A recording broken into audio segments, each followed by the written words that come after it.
Hey folks, in today's episode we're going to be taking our Garmin Panoptix units out and fishing exclusively with this technology. To this point we've been relying on the LiveVu forward to help us find schools of fish and then using our Vexilars to do the actual fishing process.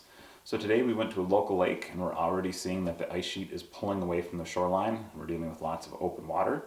So we decided to set off on foot and we used a pretty simple strategy. We started drilling just off the basin, working our way up towards a shallow weed flat, and we were able to locate active pods of fish in about 9 feet of water.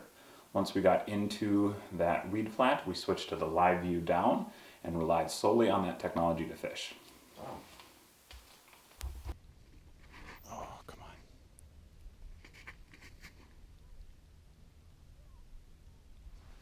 on. Oh, come on! I can't read this as well as I do my Vexilar.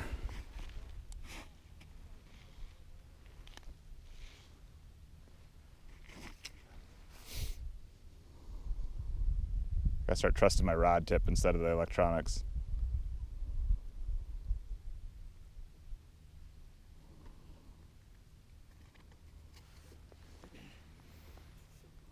Here we go. Holy cow, this one's coming in hot. Come on, baby. See me. Smoked it.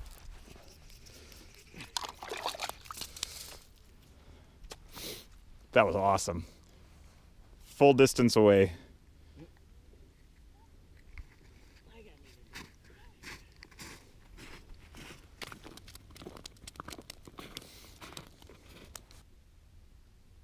He just swam right by me.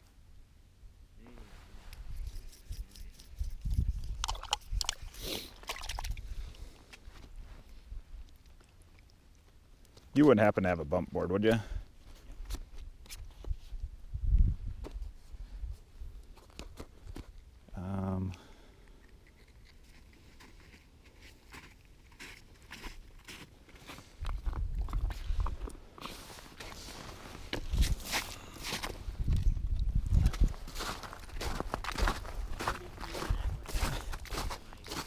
Yeah? Oh, I got them all over here too, though. Piles.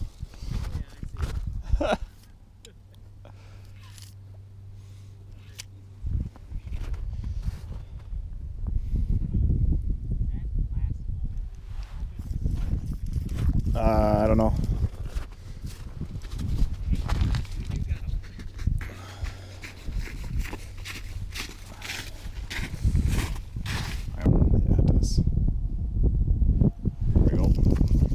Yeah.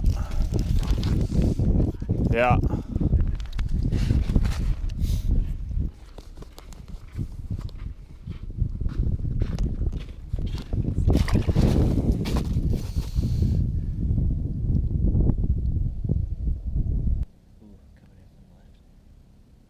Yeah.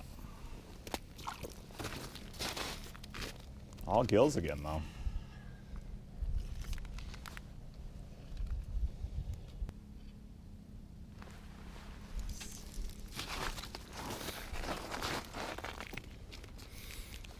On the small side.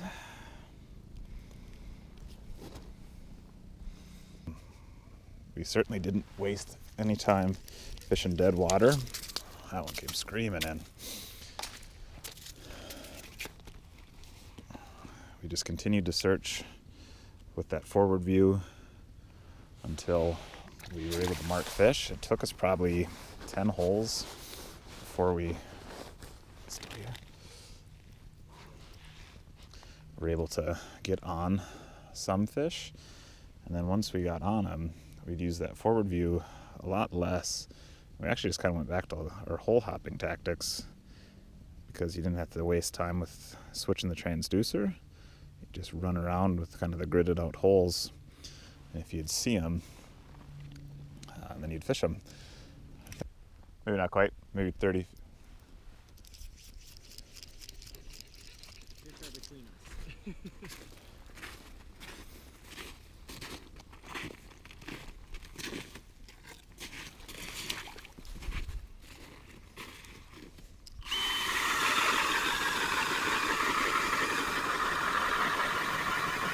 That scared him.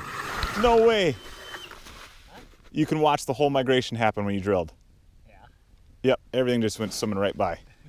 That was so cool to see. I hope that was on camera. See if it does it again, yeah.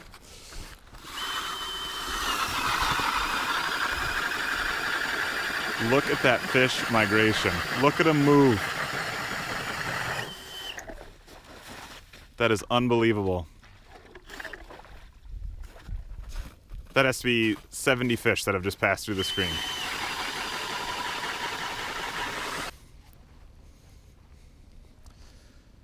Okay, our first solo Panoptix fishing trip is coming to a conclusion.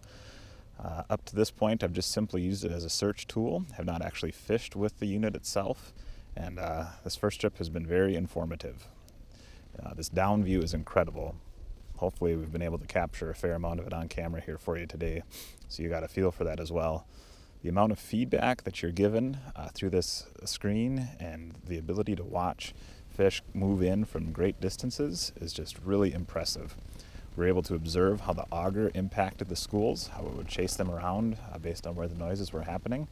We're able to mark fish higher in the water column than we ever would have been able to see on our Vexlar units.